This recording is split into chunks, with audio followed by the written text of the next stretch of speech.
Hey everybody, Scott here from G System Videos. It is Friday. Why was I going to say Wednesday? The fuck's wrong with me? I don't know. Back with more V3M Carvin action.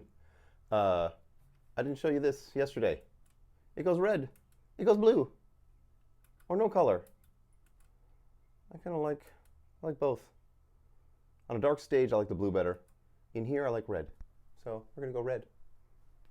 So I'm going to play you some sounds the way that I've got it set up now. I tweaked it quite a bit this morning.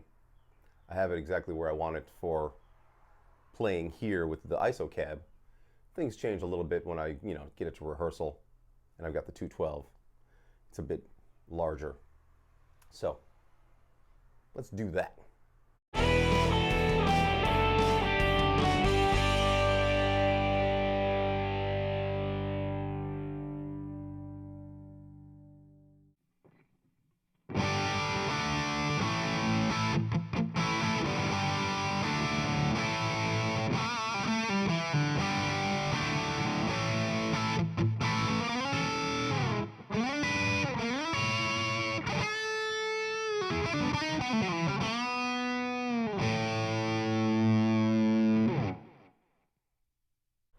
But you want to know where these effects are coming from, don't you?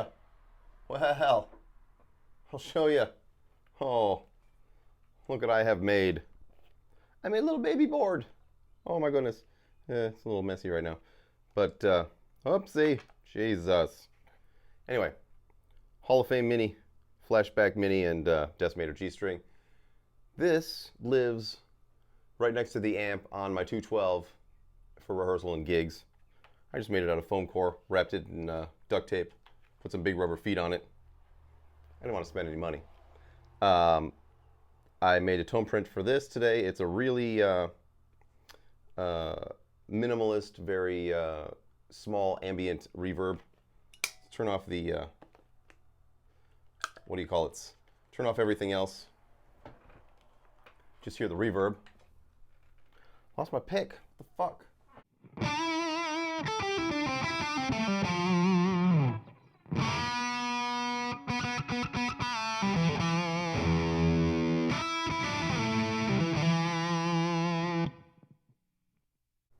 Yeah, the reverb is very minimalist. It's and I've even adjusted it so that the knob doesn't turn the reverb on or off. It adjusts the what does it adjust? It adjusts the high color or the low color, something that's really not very easily perceived. So that knob can get knocked around, and the reverb's going to sound basically the same, which is good. And let me turn off the reverb and just turn on the Flashback Mini delay. Play what that sounds like.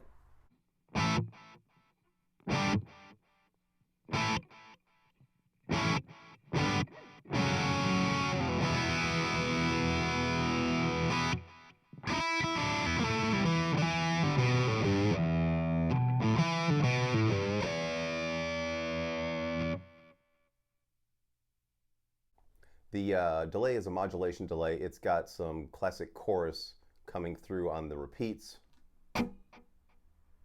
It's really minimalist.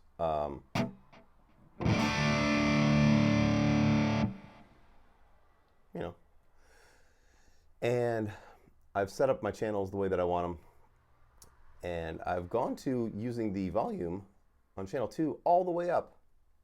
And then you just use your master for, for everything else. But I found that to be kind of necessary because I have to bring the volume on number 3, which is the clean channel, for God only knows what reason, down to about 5. Maybe actually probably a little bit lower than that, so we can get some unity gain between the 3 channels. I don't really want them all to be exactly the same. I want the clean to be, present, then the first crunch to be a little bit louder. This one to be a tiny hair louder than that one, but not really much. So let's hear the differences between the 2 crunches.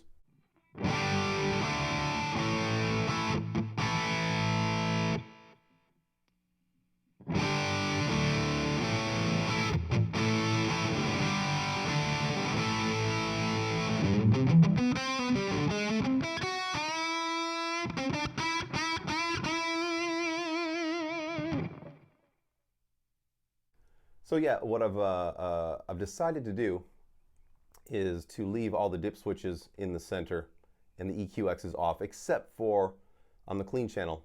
I'm using the soak because I like the little bit of grit that it gives the clean channel. And these are in the center. I think it sounds more natural that way.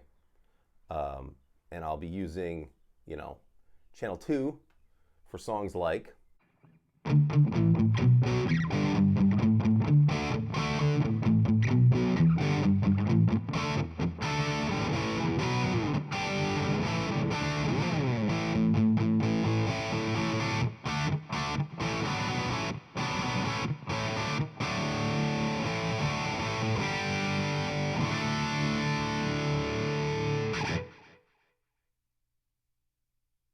and then I'll be using channel 1 for, you know, heavier stuff.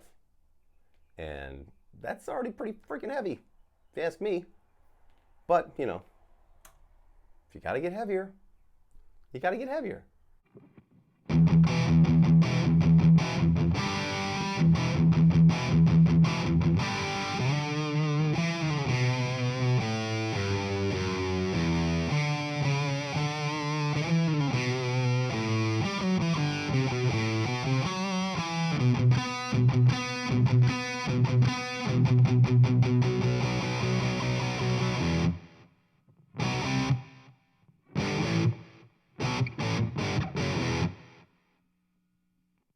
So I'll use it for stuff like that. And let's see, what other interesting things are about it that I didn't show you yesterday? I don't think there's anything. I think I've got it set up the way I like it and the way I'm going to keep it. The volumes are pretty consistent enough for me. And one more thing is the reverb. Now, for, you know, stuff like Journey Separate Ways, when that solo kicks in, I'm gonna have this bad boy about 3.5, and on the foot switch you can turn the reverb off, and it's right next to the boost, so I can hit them both at the same time, turn the reverb and the boost on at the same time, and get this.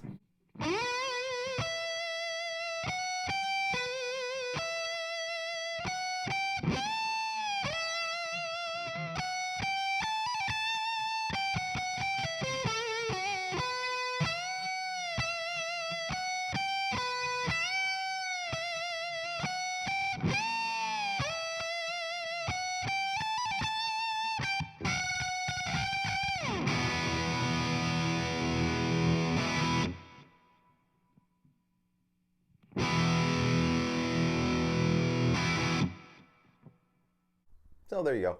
That's how I'm going to use it. And I'll be back next week with some actual G-System stuff, starting on the Rush preset bundle. Exciting. Still taking your requests for what presets you want. I'm talking to you, lifetime members, because, you know, this is what you're going to get. You're going to get some Rush presets. So, you know, you might want to weigh in on which ones I make. Or you may not. I mean, what if I just do the first 2 albums and nothing else? Then you'll be pissed. Then it'll be on you. So there. Anyway, there goes the pick. Oh, right off the speaker. Still working on the t-shirts, waiting on my artist friend to finish the design for the back. Then I'll let you know. And they're probably going to be a little more than 25 bucks though, because stuff on the front and the back makes them expensive. But if they get too expensive, scrap the whole fucking thing. Who knows? I don't know. Anyway, have a good weekend, and until next time, rock on.